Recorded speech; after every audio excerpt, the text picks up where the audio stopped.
ሰላም የተከበራችሁ ውድ የቻናላችን ቤተሰቦች እንድትቆያችሁልን ዛሬ ለየት ባለ አንድ ፕሮግራም ተመልሰን መጥተናል። የዛሬው ፕሮግራማችን የሚያጠነጥነው በአዲሱ ፈራሚያችን በአንድሬ ሳንቶስ ላይ ነው። ውድ ቤተሰቦች እናንተም የአንድሬ ሳንቶስን ሙሉ መረጃ ለማግኘት አብራችሁን ቆዩ። በቅድሚያ ግን ለቻናሉ አዲስ ከሆናችሁ ቻናሉን ሰብስክራይብ በማድረግ ቤተሰቡ ሁኑን። አሁን ወደ አንድሬ ሳንቶስ ፕሮግራም እናልፋለን። አብራችሁን ቆዩ። እግር ኳስን በብራዚሏ ቫስኮ ደ ጋማ ክለብ የጀመረው አንድሬ ሳንቶስ እጅጉን ራሱን ያሳየው በብራዚል ከ20 ዓመት በታች የደቡብ አሜሪካ ውድድር ላይም ነበር።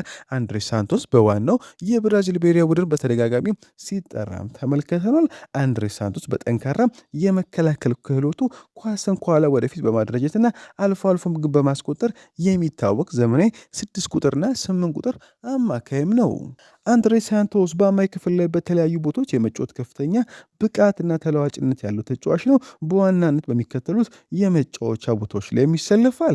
እንደ ተከላካይ አማካይ የመጫወት የሚችለው አንድሬ ሳንቶስ በቫስኮ ደ ጋማና በታዳጊ ብሔራዊ ቡድን ውስጥ በብዛት የተጫወተበት ቦታ የ6 ቁጥር ቦታም ነው። የባላጋራን ማጥቃት በማቋረጥ ኳስን በመንቀጥና ጨዋታም ከፉክክር ቀጠና ውስጥ አውጥቶ ከኋላ መስመር በመሰረት ረገድ በጣም ጎበዝ ነው ይባላል። የማጥቃትና የመከላከል ላይም ትልቁን ድርሻ ይወስዳል። ከሳጥን ወደ ሳጥን በ8 ቁጥር ሚና የመጫወት ክህሎቱ አንድሬ ሳንቶስን ለየት ያደርገዋል። አካላዊ ጥንካሬው፣ የጽናት አቅሙ እንዲሁም የቴክኒክ ብቃቱ ሜዳው ላይ ከራሱ የፍጹም ቅጣት ምት ክልል እስከ ተቃራኒ ቡድን ክልል ድረስ የተንቀሳቀሰ እንዲጫወትም ያስችለዋል። ይህ ቦታ መከላከል ላይ ከማገዝ ባለፈ ኳስን ይዞ ወደፊት በመሄድ የማጥቃት ዕድሎችንም ለመፍጠር ያመቸዋልም ይባላል። አንድሬ ሳንቶስ ማጥቃት ላይ ያዘነበለ አማካይም ነው የሚሉት። ምንም እንኳን ዋነኛ ሚናው ባይሆንም ወደ ሳጥን ውስጥ በሰዓቱ የመግባትና ግብ የማስቆጠር ጥሩ ተሰጥኦ ስላለው በተለይም ከ20 ዓመታች የደቡብ አሜሪካ ሻምፒዮን ላይ ኮከብ ግብ አስቆጣሪ የነበረበትን መንገድ ማስታወስ የሚቻለው ቡድኑ በሚፈልግበት ጊዜ ወደ ማጥቃቱ ክፍል ጠጋ ብሎ መጫወት ይችላል። በአጭሩ ሳንቶስ የመከላከል ሚናውን በሚገባ የተወጣ ቡድኑ ወደ ማጥቃት የመቀየርና ራሱም ግብ ክልል ደርሶ የመጨረስ ሁለገብነት ችሎታም አለው። አንድሬ ሳንቶስ ይበልጥኑ ብቃቱ የሚወጣው እና ለቡድኑ ከፍተኛ ጥቅም መስጠት የሚችለው ከሳጥን ወደ ሳጥን በ8 ቁጥር ቦታ ላይ ሲጫወትም ነው ይሉታል። ይህ ቦታ ለእሱ ልክ የተሰፋ የሚሆንበት ዋና ዋና ምክንያቶች የሚከተሉት ናቸው። አንድሬ ሳንቶስ የመከላከልና የማጥቃት ጥምረትም አለው። ሳንቶስ ኳስ የመንጠቅና የማጥቃት እንቅስቃሴዎችን የማቋረጥ ተፈጥሮ ብቃት አለው ይባል። ነገር ግን እዛው ተከላካይ መስመር ላይ ብቻ ታጥሮ እንዲቀር ሲደረግ ወደፊት ኳስ ይዞ የመግባትና የማጥቃት አቅሙ ግን ይገደባልም ተብሏል። ወደ ሳጥን የመግባት ተሰጥኦ ልዩ ያደርጓል። ሳንቶስ ከአማካይ ክፍል ተነስቶ ሳይታስብ ወደ ተቃራኒ ቡድን ሳጥን ውስጥ በመግባት ግብ በማስቆጠር ረገድ ልዩ ተሰጥኦም አለው። ይህንን ችሎታው በብራዚል ከዓመታች ቡድንና እንዲሁም በቼልሲ እንዲሁም በፈረንሳዩ ክለብ ስትራስቡርግ አንዳንድ ጊዜ ተመልክተነዋል። ከፍተኛ ጉልበትና ጽናት አለው የሚባለው አንድሬ ሳንቶስ ሜዳው ላይ ሳይደክም ወደ ላይና ወደታች የመሩት ብቃቱ ጨዋታውን ሙሉ በሙሉ እንዲቆጣጠር ስለሚያስችለው በ8 ቁጥር ቦታ ላይ ይበልጥ ነፃነት ያገኛልም ይባላል። በተከላካይ አማካኝነት በ6 ቁጥር ቦታ ላይ በጣም ጥሩ ቢሆንም የእሱ እውነተኛ አጥፊና ፈጣሪ ማነት ለማየት ግን በመከላከልና በማጥቃት መካከል የሚያገናኙ የ8 ቁጥር ቦታ ሆኖ ሲጫወትም ነው ይባላል። አንድሬ ሳንቶስ በ6 ቁጥር ቦታ ላይ ሲሰልፍ የጨዋታውን ዋነኛ ኤነርጂ ኢንጂንና የቡድን ጋሻ መሆን የሚችልበትም ልዩ ብቃት አለው። በዚህ ሚና ላይ ያለው አጠቃላይ አቀራረብ ጥንካሬዎች የሚከተሉት ናቸው። አንደኛ የኳስ መቀበልና ጨዋታን ከኋላ መመስረት ቢውልድ አፕ ላይ እንደ 6 ቁጥር ሳንቶስ ከተከላካዮች ፊት ለፊት በመሆን ኳስን ተቀብሎ ወደፊት የማሰራጨት ኃላፊነት ብዙ ጊዜ ይወስዳል። አንድሬ ሳንቶስ ሌላኛው ረጋ ያለ መንፈስ ያለው ሲሆን በተቃራኒ ተጫዋች ከፍተኛ ጫና ፕሬሲንግ ቢደረግበትም እንኳን ሳይደናገጥ ኳስን የመቆጣጠርና የማውጣት ከፍተኛ ብቃት አለው ይባላል። ኳስን ፓሲንግ የማድረግ ክህሎቱም ደግሞ ልዩ ይሆናል። አጫጭርና ፈጣን ኳሶችን ከመቀየር ባለፍም የጨዋታውን አቅጣጫ ወደ መስመር በመቀየር ረጅምና ትክክለኛ ኳሶችን መጣልም ይችላል የሚለው አንድሬ ሳንቶስ የተከላካይ መስመርም ጋሻ ነው ይሉታል። የተቃራኒ ቡድን የማጥቃት መስመርም በመስበር ረገድ ሳንቶስ በጣም ጠንካራ በላይ ነው። ኋላ መስመሩም እጅጉን በመከላከልም የተዋጣለትም ነው ይባላል። ቦታን በአግባቡ መረዳት ይችላል። ተቃራኒ ቡድን መልሶ ማጥቃት ከመጀመሩ ፊት አደጋ ሊሆኑ የሚችሉ ክፍተቶችን ቀድሞ በመረዳት ቦታውን ሲይዝም እጅጉን ተወዳጅ ነው። ኳስ የመንጠቅ ብቃቱ ደግሞ ልዩ ነው። በአካል የጠነካሪና ረጅም እግሮቹን በመጠቀም በተለይም በታዳጊነቱ በቫስኮ ደ ጋማ ዘመኑ ኳሶችን ቆርጦ በማውጣትና ተጭኖ በመንጠቅ ረገድ እጅግ ውጤታማም ነው። አካል የጠነካሪና የአር ላይ ኳሶች ደግሞ አንድሬ ሳንቶስ ልዩ ያደርጋቸዋል። ለአንድ 6 ቁጥር ተጫዋች ቁመትና አካል ጥንካሬ ወሳኝ ነው። ሳንቶስ ይህንን እድል በሚገባ ይጠቀማል። ከአማካይ ክፍል የሚነሱ የአየር ላይ ኳሶችን በግንባር በመግጨት ለራሱ ቡድን ማስጣለም ይችላል። በግጭቶችና በአካል ንክኪ የሚበዛባቸው የኳስ ሲማሽ ላይ በቀላሉም አይሸነፍም። ሳንቶስ በዚህ ቦታ ላይ ሲጫወት ጨዋታውን ከኋላ የሚመራና የተከላካይ መስመሩን ከአደጋ የሚጠብቅ አጥፊ ሚናዎችን በጥምረት ማሳየት የሚችላል። ነገር ግን ቀደም ሲል እንደጠቀሰው በዚህ ቦታ ላይ ብቻ ሲታሰር የማጥቃትና ከሳጥን ወደ ሳጥን የሚሄድ ሚናው ይገደባልም። አንድሬ ሳንቶስ በቀድሞ ክለቡ በቼልሲና በቀድሞ ዝግጅትና በነበረው አጭር ቆይታ እንዲሁም ከዚህ በፊት በነበረበት በስትራስቡርግ በአሳቢ ብቃት በደጋፊዎችና በአሰልጣኝ ዘንድ ይበልጥ የተወደደለትን እውቅና ያገኘበት ሚና ግን ከሳጥን ወደ ሳጥን በ8 ቁጥር ሚና ነው የሚባላል። በሁለቱ ክለቦች የነበሩ ተመራጭ ሚናውም እንዲህ ማየት ይቻላል። በስትራስቡርግ በ8 ቁጥር ሚና እንዲሁም በግብ አስቆጣሪነት አማካይ የሚታወቅ ነበር። በፈረንሳዩ ክለብ ስትራስቡርግ ሳንቶስ እውነተኛ ማንነቱና ሙሉ ብቃቱን ማሳየት የተቻለበት ሚና አግኝቶም ነበር። እዚህ ክለብ ውስጥ ይበልጥ የተወደደበት ምክንያት ወደ ሳጥን በመግባት ግብ በማስቆጠሩ ነበር። አሰልጣኙ ከመከላከል ኃላፊነቱ ባሻገር ወደፊት እንዲያጠቃ ነጻነት የሚሰጡት ነበር። ከተከላካዮች ጀርባ ሳይታሰብ ሳጥን ውስጥ በመግባት ለትራንስ ወሳኝ ግቦችን ሲያስቆጥርም እንመለከተው ነበር። የመሃል ሜዳ ሞተር መሆኑም በስትራስቡርግ ይታወቃል። ኳስ ከኋላ ተቀብሎ ወደፊት በመግፋትና የቡድን የማጥቃት ፍጥነት በመጨመር ረገድ የስትራስቡርግ ደጋፊዎች በብቃቱን አስደምሟቸው ነበር። ሜዳው ላይ $1 ሚሊዮን ተጫዋች የሚመስል ብስለትን የሚያሳይ ነበር። ሁለተኛው በቼልሲ የነበረው ሁለገብና ዳይናሚክ አማካይ መሆኑ በቼልሲ ቤት በተለይም በየዓመቱ በሚያደርጋቸው የቅድመ ውድድር ዘመን የአሜሪካ ጉብኝቱ ላይ ደጋፊዎችን ያስደምበት ሚና ሁለገብና ጉልበት ያለው አማካይ ዳይናሚክ ሚድፊልደርነቱን አሳይቶም ነበር። በድርብ አማካይ ደብል ፒቮት ውስጥ ቼልሲ ውስጥ ሲጮት ከአንድ ሌላ ተከላካይ አማካይ ጋር ጎን ለጎን ተጣምሮ የመጮት ሚና ነበረው የተሰጠው። በዚህ ሚናው ኳስን ነጥቆ ወዲያውኑ ወደ ማጥቃት መስመር የሚያደርሳቸው ፈጣን ውሳኔዎች በጣም ይወደዱለትም ነበር። የወደፊት ተስፋነቱም በቼልሲ ደጋፊዎች እጅጉን ይወደዱለት ነበር። የቼልሲ ደጋፊዎች ሳንቶስን የወደፊት የቡድን የመሃል ሜዳ መሪ አድርገው እንዲወጣ ያደረገው የመከላከልና የማጥቃት ሚናን ያለምንም መደናገጥ በአንድ ላይ ማዋሃድ መቻሉም ነው። በሁለቱም ክለቦች ዘንድ ሳንቶስ ምርጥ ነበር የተባለ ሳይገድ ሜዳው ላይ ወደ ላይና ወደታች እንዲሮጥ ነጻነት ሲሰጡት በ8 ቁጥር እንዲሁም የመከላከል ሲሰጡ ደግሞ በ6 ቁጥር ቦታ ላይ የመጫወት ብቃቱም ነበር። አንድሬ ሳንቶስ አሁን ወደ ክለባችን ለመዞር የመጨረሻው ደረጃ ላይ ይገኛል። ሳንቶስ ወደ ኦልድ ትራፎርድ ሲመጣ ለዩናይትድ ሊጨምር የሚችላቸው ዋና ዋና ነገሮችን እንመልከት። አንደኛ የመሃል ሜዳ ሞተርና ጉልበት ሲሆን ባለፉት ወቅቶች የዩናይትድ መሃል ሜዳ የፍጥነት የጉልበትና የጽናት እጥረት ሲታይበት አስተውለናል።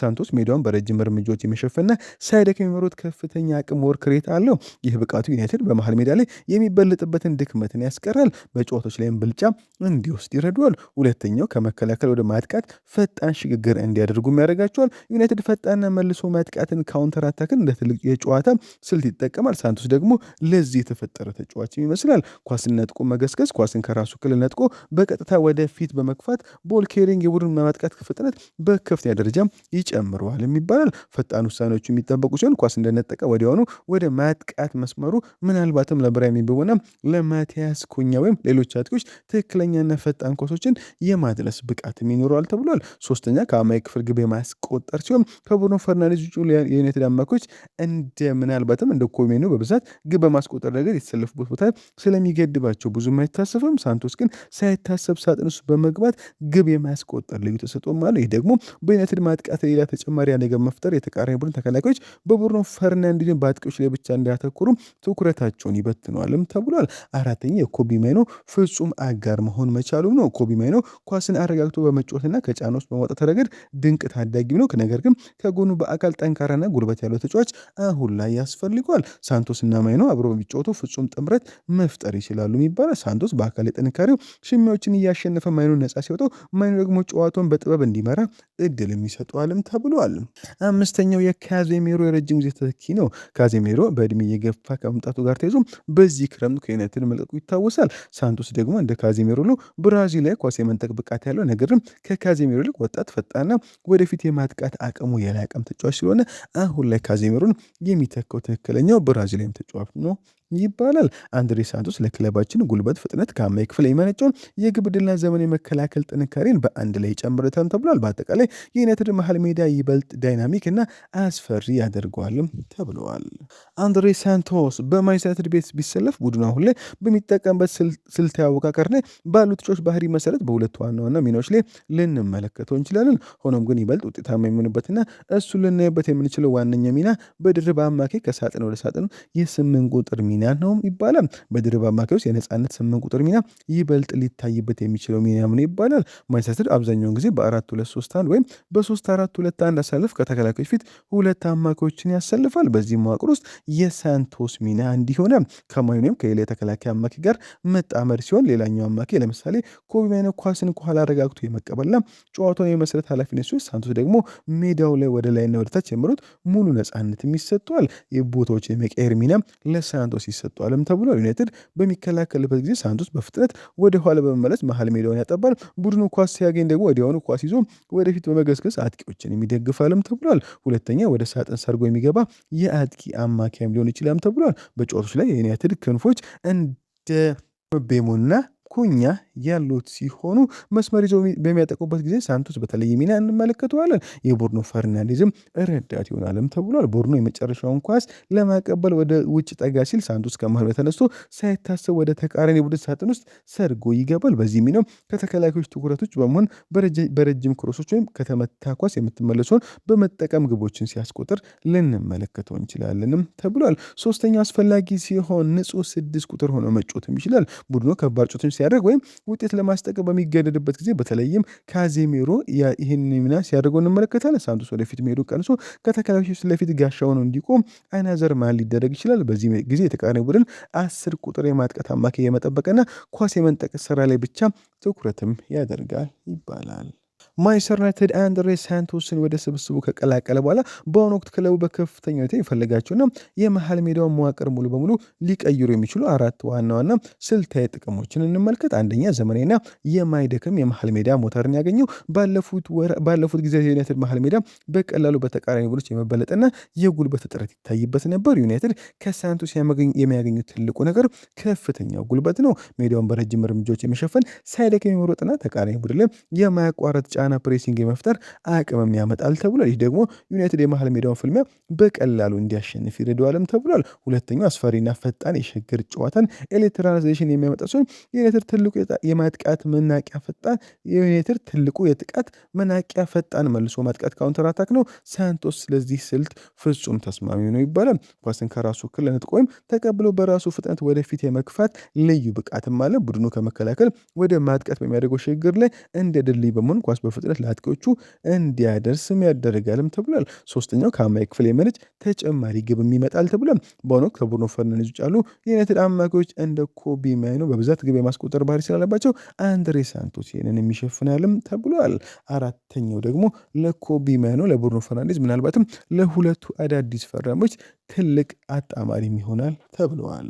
አንድሬ ሳንቶስ በአማካይ ክፍል ላይ የሚጫወት ቢሆንም በተለይም ወደፊት እንዲያጠቃ ነፃነት ሲሰጥ የሚያስመሰግባቸው የጎልና የአሲስት ቁጥሮች ለአንድ አማካዮች እጅግ አስደናቂ የሚባሉ ናቸው። እስካሁን ባለው የእግር ኳስ ሕይወቱ ያስመዘገባቸው ዋና ዋና የጎል ተሳትፎች ቁጥሮችም የሚከተሉት ናቸው። አንደኛ በፈረንሳዩ ስትራስቡርግ እንመልከት። ሳንቶስ በፈረንሳይ ሊግ 1 በውሰት መጫወት ከጀመረበት ጊዜ አንስቶ የማጥቃት ብቃቱ በከፍተኛ ደረጃ ላይ ፈነደው እዚህ ክለብ ውስጥ ነው ይባላል። በፈረንሳይ ሊግ ባደረጋቸው ጨዋታዎች ከ10 በላይ ጎሎችን ማስቆጠር የቻለ ሲሆን በአማካይ ክፍል ላይ ለሚጫወት ወጣት ተጫዋች ይህ በጣም ከፍተኛም ቁጥርም ነው ተብሏል። የጎል ባህሪው አብዛኞቹ ጎሎቹ ከመሀል ተነስቶ ሳጥን ውስጥ ሰርጎ መግባት፣ በግንባር ወይም ግንጣጭ የመቱ በእግር የተመቱ እንዲሁም ከተመለሱ ኳሶች የተገኙ ናቸው ይባላል። ሁለተኛ በብራዚል ብሔራዊ ቡድን ሲሆን ከዓመቱ በታች በዓለም አቀፍ መድረክ ስሙ በጉልህ እንዲነሳ ያደረገው ይሄኛው አስደናቂ የጎል ቁጥር ነው። የ2023 የደቡብ አሜሪካ ከዓመት በታች ሻምፒዮና ላይ ሳንቶስ የቡድኑ አምበልና የተከላካይ አማካይ እንዲሁም ከሳጥን ወደ ሳጥን ሆኖ መጫወት የቻለ ሲሆን በቡድኑ ላይም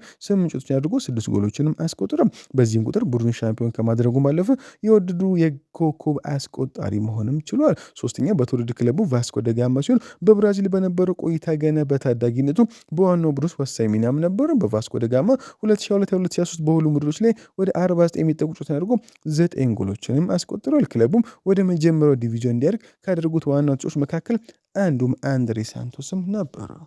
አንድሬ ሳንቶስ በእንግሊዝ ፕሪሚየር ሊግ ያለው እንቅስቃሴ እስካሁን ድረስ በቋሚነት የመጫወት ሲሆን በትልቅ ተስፋ የተሞላ ፈታኝ ውስጥ ውሎች ያለፈና ለወደፊቱ ትልቅ ዝግጅት የተደረገበት ሂደት ነው ማለት የሚቻል። በፕሪሚየር ሊጉ የነበረው ጉዞ በዋና ዋና ነጥቦች እንዲህ ማየት የሚቻል፣ አንደኛው ወደ ቼልሲ ዝውውርና የመጀመሪያው ፈተና 2023 ይጀምራል። ሳንቶስ በጥር 2023 ከቫስኮ ደ ጋማ በከፍተኛ ተስፋ ወደ ቼልሲ ቢያመራ መጀመሪያ ላይ በእንግሊዝ የስራ ፍቃድ ማግኘት ባለመቻሉ ወዲያኑ በፕሪሚየር ሊጉ የመጫወት እድል አላገኝም ነበር። የስራ ፍቃዱን ነጥብ ለማሟላት ለጥቂት ወራት ወደ ብራዚል ተመልሶ በውሰት መጫወቱም ይታወሳል። ሁለተኛው በኖቲንግሃም ፎረስት የነበረው አስቸጋሪ የውሰት ቆይታ 2023-2024 ነበር። የስራ ፍቃድ ካገኘ በኋላ በፕሪሚየር ሊጉ የልምድ ደረጃው እንዲያሳድግ በነሐሴ 2023 ለኖቲንግሃም ፎረስት በውሰት ተሰጠ። ነገር ግን ይህ ቆይታ ለሱ ስኬታማ አልነበረም። በወቅቱ የነበሩት የፎረስት አሰልጣኞች በሊጉ ለመቆየት ልምድ ያላቸው ተጫዋቾች ይመርጡ ስለነበር ሳንቶስ የመጫወት እድልም አጣ። በፕሪሚየር ሊጉ ለፎረስት መሰለፍ የቻለው በአንድ ጨዋታ ላይ ብቻ ነበር። ቼልሲም ተጫዋቹ አግዳሚ ወንበር ላይ መቅረቱ ስላላስደስታቸው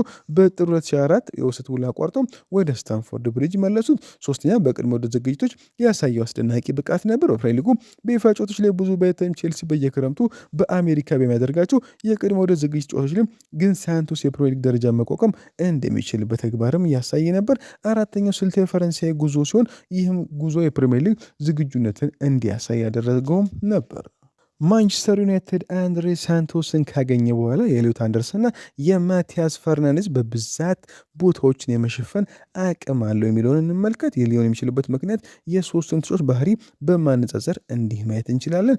አንደኛው የኤሊዮት አንደርሰን ሚና ጉልበት፣ ፍጥነትና ኳስን ይዞ መገስገስ ሲሆን ኤሊዮት አንደርሰን በኖቲንግሃም ፎረስትና በኒውካስትል ቤት ያሳየ ብቃት የሚታወቅበት ትልቁ ጥራቱ የመሃል ሜዳ ጉልበቱና ኳስን ከኋላ ተቀብሎ ወደፊት በኃይል የመክፋት ቦል ኬሪንግ ብቃቱ ነው። የሳንቶስ ምትክነት ደግሞ ሳንቶስ የአንደርሰን አይነት ሜዳን በረጅም እርምጃዎች የመቅደድ በአካል የጥንካሬ ሽሚያዎችን የማሸነፍና ቡድኑን ከመከላከል ወደ ማጥቃት በፍጥነት የመቀየር ብቃትም አለው። ስለዚህ አንደርሰን አይነት ሊሰጥ የሚችል የመሃል ሜዳ ዳይናሚክ ጉልበት ሳንቶስ ሙሉ በሙሉ ይተኳልም ተብሏል። ሁለተኛ የማቲያስ ፈርናንዴዝ ሚና ሲሆን ቴክኒክ፣ የጨዋታ እይታና ታክቲካዊ ብስለትም ይኖራል። ፈርናንዴዝ ይበልጥ ኳስን በእግር ስር አረጋግቶ በመጫወት በጥበብ ክፍተቶችን በመፈለግና ጨዋታውን በመቆጣጠር ቴምፖ ኮንትሮል ላይ ያተኮረም ተጫዋች ነው። ሳንቶስ ምንም እንኳን በአካል የጥንካሬ ቢታወቅም እንደ ብራዚልነቱ ያለው የቴክኒክ ብቃትና ኳስን ከጫና ውስጥ የማውጣት ችሎታው በጣም ከፍተኛም ነው ይባላል። ጨዋታን ከኋላ መስመር የመሰረት ቢልዳፕ ብስለት ስላለው ፈርናንዴዝ በመሃል ሜዳ ላይ ሊያመጣ የሚችለው የቴክኒክ ሚዛን በሱ ማግኘት የሚቻላልም ተብሏል።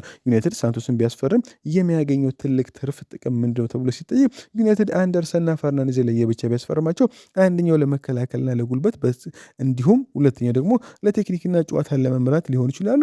ነገር ግን አንድሬ ሳንቶስ የሁለቱን ተጫዋቾች ምርጥ ባህሪያት በአንድ ላይ አጣምሮ ያዘም ተጫዋች ነው። እንደ አንደርሰን ጠንካራ ፈጣንና ሳጥን ውስጥ ገብቶ ግብ ማስቆጠር የሚችል ሲሆን እንደ ፈርናንዴዝ ኳስን የማይበላሽበት ረጋ ብሎ ጨዋታን መመሰረት የሚችላት ታክቲኬ ብስለትን ያለውም ነው ይሉታል።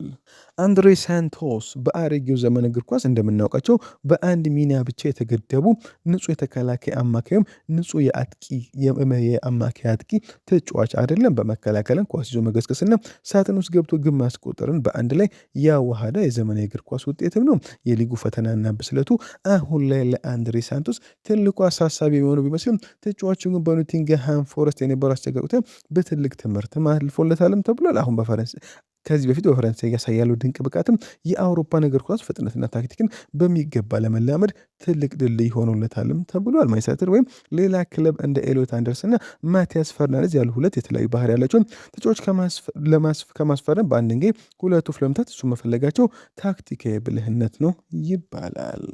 በአጠቃላይ አንድሬ ሳንቶስ በሚቀጥሉት ዓመታት በአውሮፓ መድረክ ላይ ስሙ በጉልህ የሚነሳና የመሃል ሜዳ የበላይነትን ለመውሰድ ለሚፈልግ ለማንኛውም ቡድን ፍጹም የክለብ መገንቢያ ምሰሶ ተደርጎ የሚታይ ነበር። አሁን ላይ ግን ዩናይትድ ተጫዋቹን ለማስፈረም ሁሉም ነገር በመጨረሱ ሁሉንም ያሟለው አማካይ አንድሬ ሳንቶስን በማግኘቱም እድለኛም ነው ተብሏል። በደጋፊ የጠላው ግን ምናልባትም በማንቸስተር ቦርድ እጅጉን የተወደደውና ካለፈው የክረምት የዝውውር መስኮት ጀምሮ እጅጉን ክትትል የተደረገበት አንድሬ ሳንቶስ በቀጣዩ ሰዓታት ምናልባትም በቀጣይ ቀናት በይፋ የክለባችን ፈራሚም ይሆናል።